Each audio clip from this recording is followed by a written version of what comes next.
Hello, my name's Amanda. I'm going to be deriving the Michaelis-Menten equation for you today. I have it all written out already simply because I'm a lefty and I don't want you to have to watch my hand the entire time and not actually see the equation. Anyway, started off by writing out the meanings of the different things that we'll be looking at today, the different values. So we have the concentrations of the enzyme substrate product and the enzyme substrate complex. The brackets mean concentration. Then I have the rate constants for the forward reaction for reaction 1, backwards reaction for reaction 1, and the forward reaction for reaction 2. The number of... There's not really a backwards reaction for reaction 2 just because it would be so negligible. Not enough would be happening for it to even matter at all. We have kcat, which is the number of molecules that the enzyme can catalyze or bind to in 1 second.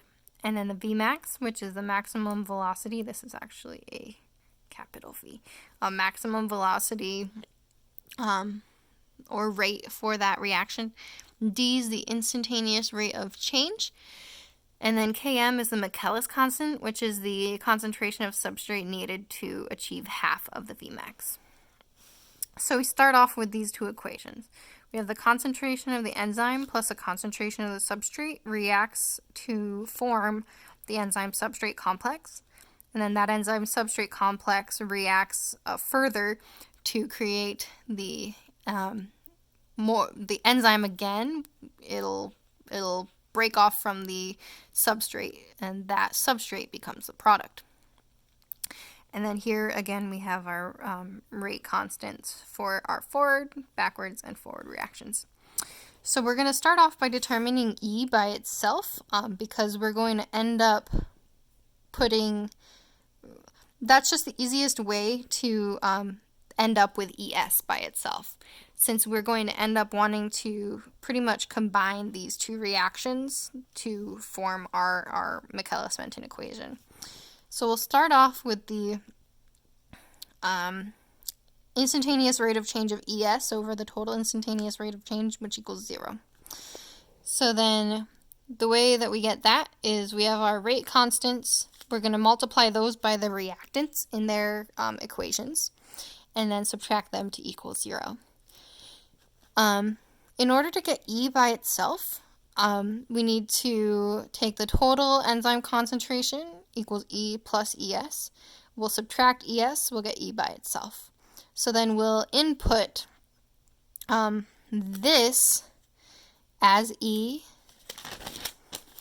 in this next page. So we have that instantaneous rate of change, which is 0, equals K1 times what we found just now, which was the concentration of E total minus the enzyme substrate complex times the substrate. This is the reactants in K1. And then K minus 1 times ES, which is the reactants for the backwards reaction in reaction 1, minus K2 times the substrate, which is the reactant in the second reaction. So then we'll distribute K1 and S, we'll end up with this whole long thing. We end up wanting to get ES by itself. So we're going to factor out ES from this whole long thing to get ES times K1 times S plus K negative 1 plus K2 equals K1 times S times E of T. So then in order to get ES by itself, we need to divide both sides by this portion. So then we end up with the concentration of ES equals K1 times S times E sub T over K1 times S plus K negative 1 plus K2. We have K1 in both the numerator and denominator, so we'll multiply by 1 over K1 to end up with ES equals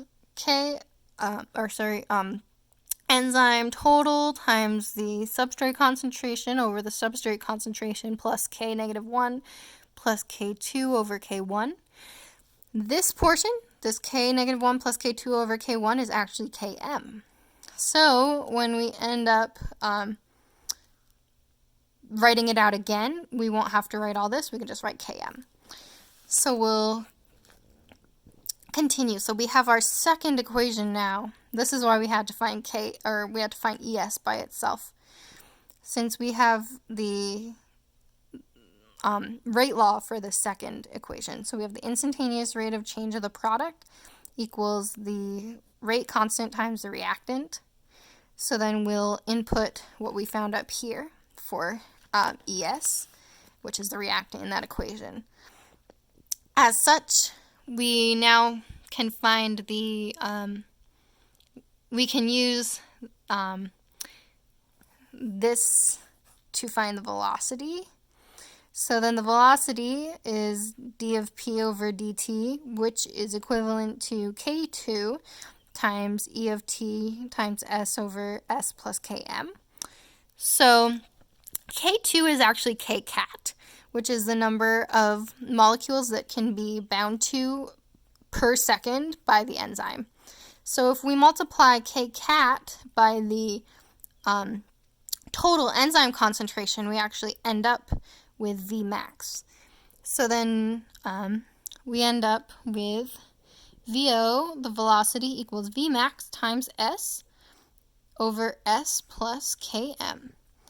And so that's how you derive that equation. I just really wanted to quickly also show how Km is equal to 1/2 of the K of the Vmax. So Km is the substrate concentration needed to obtain half of the Vmax. So if we have Vmax times S over S plus Km, if we just make Km S, we end up with Vmax times S over 2 times S. We X out the S's and we end up with 1/2 of the Vmax. So that's why Km is 1/2 of the Vmax. Anyway, I hope you enjoyed my derivation. Thanks.